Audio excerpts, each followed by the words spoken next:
So కోసం చేసేది అది వేరే రకం. 1-2 మన చంద్రబాబు నాయుడు చేసినట్టు మామ అనిపించటం, జన్మభూమి కమిటీలు పెట్టుకొని వాళ్ళకి 10 మందికి ఇచ్చుకొనేసి అబ్బా నేను చేసేసుకున్నానని చెప్పుకోవటం. మనం అలా కాదు కదా. తెలుగుదేశమా, జనసేన, సిపిఎం, సిపిఐ, న్యూట్రల్ ఏమి లే, వాడు పేదవాడు అర్హుడు, ఈ పథకానికి అతను అర్హుడైతే చాలు ఇచ్చేయాలి అంతే.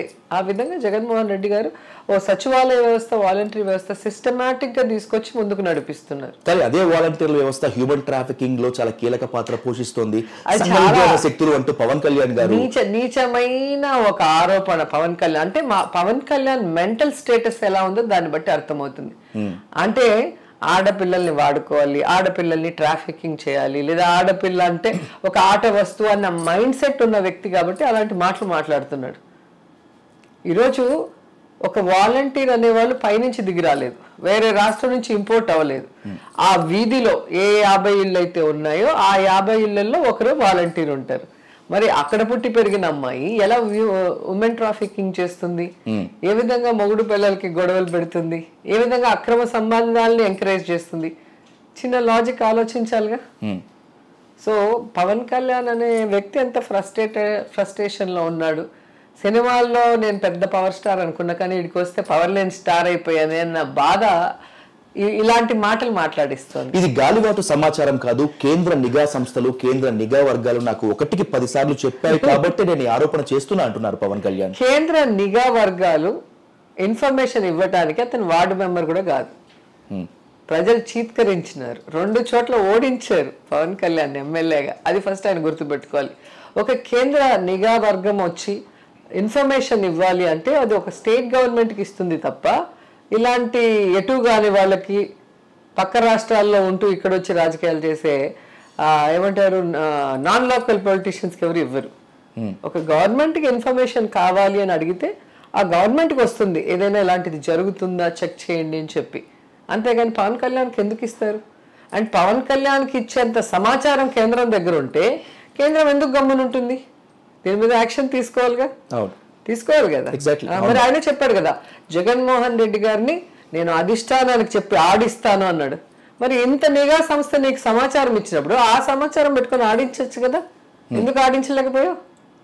కాబట్టి నీ మాటలకి నీ చేతలకి ఎక్కడ పొంతన లేదనేది రాష్ట్ర ప్రజలు అర్థం చేసుకున్నారు. 2024 ఎలక్షన్స్ లో మాత్రం ఖచ్చితంగా జనసేన ప్రభావం చూపిస్తుంది, అసెంబ్లీలో నేనేంటో చూపిస్తా అంటూ ఆయన సవాల్ విసురుతున్నారు పవన్ కళ్యాణ్. బహుశా అప్పుడు అసెంబ్లీలో ఆడిస్తారేమో. అసెంబ్లీలోకి వచ్చి చూపించాలంటే అసెంబ్లీలోకి రావాలి. అసెంబ్లీలోకి రావాలి అంటే ప్రజలు ఓట్లు వేయాలి.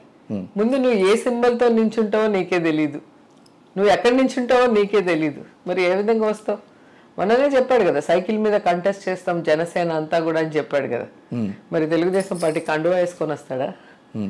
పోనీ తెలుగుదేశం పార్టీ వాళ్ళు వేరే వాళ్ళకి ఓట్లు వేసిన చరిత్ర ఎక్కడైనా ఉందా? వాళ్ళు పక్క వాళ్ళని ఎవరితో పొత్తు పెట్టుకుంటారో వాళ్ళ ఓట్లు వీళ్ళు వేయించుకుంటారు తప్ప వీళ్ళు ఎప్పుడు వాళ్ళకి ఓట్లు వేసిన దాఖలాలు లేదు. మీరు ఏ పార్టీతో వాళ్ళు పొత్తు పెట్టుకున్నప్పుడు చూడండి ఆ క్యాండిడేట్స్. తెలుసుకోవాల్సింది బర్రెలక్కకు వచ్చిన ఓట్లు కూడా పవన్ కళ్యాణ్కి రాలేదు తెలంగాణలో అన్నది అందరం గమనించాం. మొన్నటి వరకు అన్నాడు అస్సలు తెలంగాణలో నేను నించుంటేనా అన్నాడు. నించున్నంత వరకు ఏదో ఉందనుకున్నారు ఇక్కడ ఉన్న ఆంధ్ర వాళ్ళు. నించున్నాక అర్థమైంది ఆంధ్రాలోనే కాదు తెలంగాణలో కూడా ఇతనికి వాల్యూ లేదు అని చెప్పి. ఎప్పుడూ కూడా సినిమా అన్నప్పుడు ఆయన మీద డైరెక్టర్ తీసే స్టోరీ కానీ ఆ ఫ్రేమింగ్ కెమెరా వర్క్ మీద వెళ్ళిపోతుంది. సో అదే హీరో వల్ల ఆడింతే మరి ఫ్లాప్లు ఎందుకు అవుతాయి? ఒక హీరో వల్ల హిట్ వస్తుంది, ఫ్లాప్ వస్తుంది. అంటే హీరో ఒక్కడిదే కాదు, అక్కడ డైరెక్టరు, స్టోరీ అన్నీ ఉంటాయి. కానీ పాలిటిక్స్లో అలా కాదు. నీ బిహేవియర్ నీకు తెలియకుండా కొన్ని లక్షల కళ్ళు మిమ్మల్ని చూస్తుంటాయి. మీరు చేసే చిన్న పనిలో కూడా వాళ్ళు పాజిటివ్ నెగిటివ్ తీసుకుంటుంటారు. సో అదే ఒక లీడర్ని చేస్తుంది, జీరోని చేస్తుంది. ఏపీలో తిరిగినంతగా నేను తెలంగాణలో తిరగలేదు కాబట్టి, తెలంగాణ మీద జనసేన ఫోకస్ పెట్టలేదు కాబట్టి ఇలా ఫలితాలు వచ్చాయి. కానీ ఏపీలో మాత్రం ఈసారి ఫలితాలు మొత్తం అంతా కూడా బూమ్రాంగ్ అవుతాయి అని చెప్పి జనసేన అధినేత పవన్ కళ్యాణ్ పదే చెప్తున్నారు. ఇంకా 4 నెలల్లో ఉండబోయేటువంటి ఎన్నికల్లో టీడీపీతో తమ దోస్తి ఖచ్చితంగా వైసీపీకి షాక్ ఇస్తుంది అంటున్నారు. Are you ready for that shock treatment? మీ పార్టీ కానీ మాకు షాక్, వాళ్ళకే షాక్. వాళ్ళు ట్రాన్స్ఫార్మర్ లో చేయబెడుతున్నారు వచ్చి. జగన్మోహన్ రెడ్డి గారు ట్రాన్స్ఫార్మర్ లాంటి వాడు.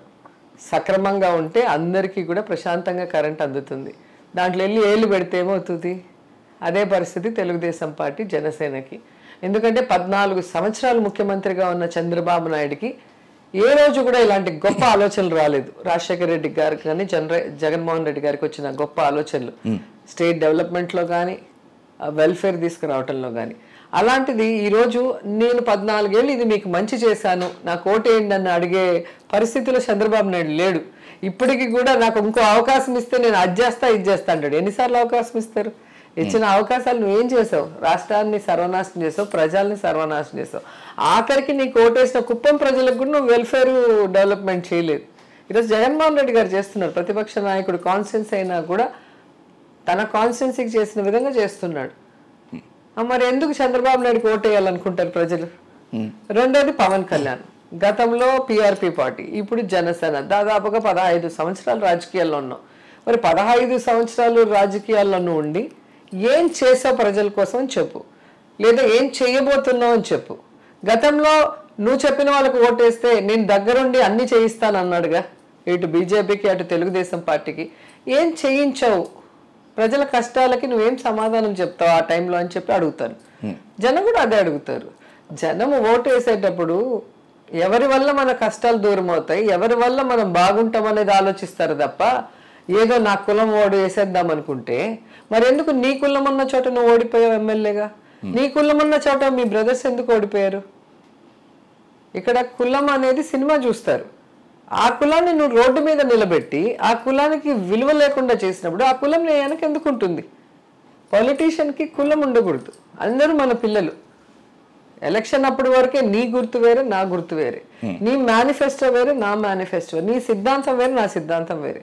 జనం డిసైడ్ చేయాలి ఎవరి సిద్ధాంతం, ఎవరి మేనిఫెస్టో, ఎవరి అజెండా మనకి అవసరం అనేది వాళ్ళు డిసైడ్ చేసి ఓటేయాలి. అంతేగాని మరి మనం ఒక క్లాస్ నాకు వేసేయండి అంటే ఆ క్యాస్ట్ పాలిటిక్స్ అనేది పోవాలంటాను నేను.